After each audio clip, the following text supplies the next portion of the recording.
Hey, good afternoon. It's Derek. It's the beginning of January. It's the beginning of 2021 in January. We're working through this book, one chapter at a time by video. It's the book Atomic Habits by James Clear. Here's the goal. The reason we're here is that most people give up on their New Year's resolutions by January 12th of each year. I'm really good at setting goals and setting new habits for the year, and I'm also really good at not keeping them. So the goal is to work through one chapter of this book. It's going to take us about 3 weeks. It's going to help us get past the slump date of January 12th when most people give up, help us get through the end of January, hopefully, and even keep on going through the entire year so that we can look back. And if you're watching this on the journey with me, look back at the beginning of next year and say, holy cow, we stayed on track with our goals. We stayed on track with our habits. We are a different person today than we were a year ago. So we've learned a couple really important things already. One of the most important things from video number 1 is the idea that we do not rise to the level of our goals. We fall to the level of our systems. Unsuccessful people and successful people have the same goals. It's all about the systems and the habits we put in place. I think chapter number 2, which was video number 2, is maybe the most important video or most important chapter so far. It's about how to create a new identity and how to create new habits and how the habits and the identities create feedback loops for each other. Very short summary. It's a 2-step process to change your identity. Determine the type of person you want to become, and then step 2 is start taking small actions that help you become the person who you want to be. So today we're going to talk really specifically and really granularly about how to actually create habits. So it starts with this idea about implementation intention. It's the intention to actually do something, and it sounds like this. When X arises, I will do Y. So it's all about the cue. The cue is the first step in building a habit. So we're talking about the cue here. When X happens, I'm going to respond with Y.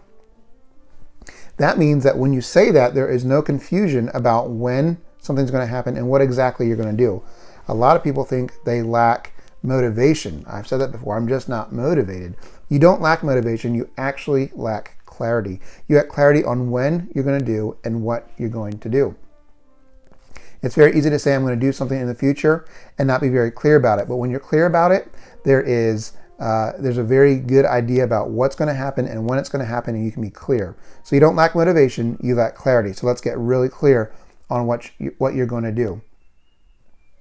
The goal is to make the cue, make the trigger so obvious that you can't miss it, right? Because that's rule number 1 about the cue is make it obvious so you can't miss it.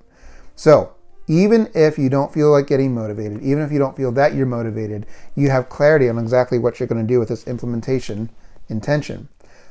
Okay, that's great, but let's even take it a step further. It's called habit stacking.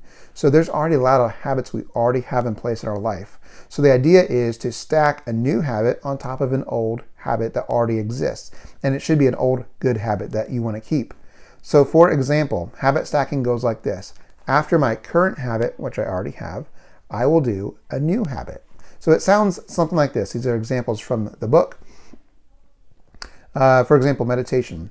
After I pour my cup of coffee each morning, which is my current habit, I will meditate for 1 minute.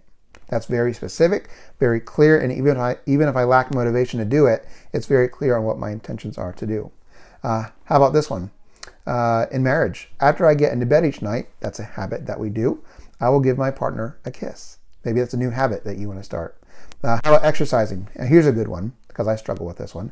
After I take off my work shoes, which is a current habit, I will immediately change into my workout clothes. And so what we're doing, as soon as the old habit concludes, we're stacking a new habit, we're beginning a new habit on top of it. It's called habit stacking. The key is to tie your desired new behavior on top of something that you already do. Now there's a couple really important things to consider when habit stacking. You have to select the right thing to kick off the cue. You have to do something that's actually connected. It doesn't make sense to stack a new habit on an old habit that's not connected at the same place or the same time. Which brings up another really important part about habit stacking. If you're going to stack a new habit on top of an old habit, you want your old habit to occur as often as you want the new habit to occur. So if you want the new habit to occur daily, you can't stack it on top of something that you're going to do weekly. If you want a daily new habit, you have to stack it on top of a daily old habit. So habit stacking has to have the same frequency and has to occur at the same time or the same location as the old habit. Habit stacking works best when the cue is highly specific and immediately actionable. All right, I'll read it again because that's really important, because if habit stacking is going to work, you have to make it work correctly. Habit stacking works best when the cue, when the trigger, the thing that kicks it off, is highly specific and immediately actionable. So let's go back to those examples and look at that. For meditation, after I pour my cup of coffee each morning, I will meditate for 1 minute. That's very specific. I'm going to meditate for 1 minute. I can do it right away.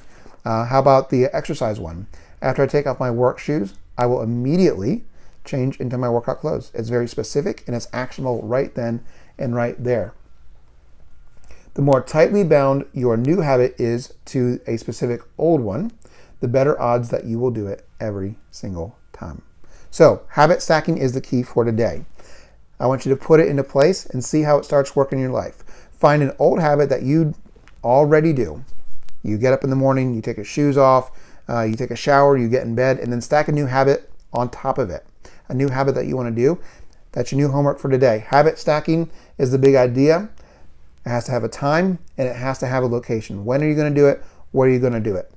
All right, it's the best way to start a new habit. Go get them. I'm rooting for you.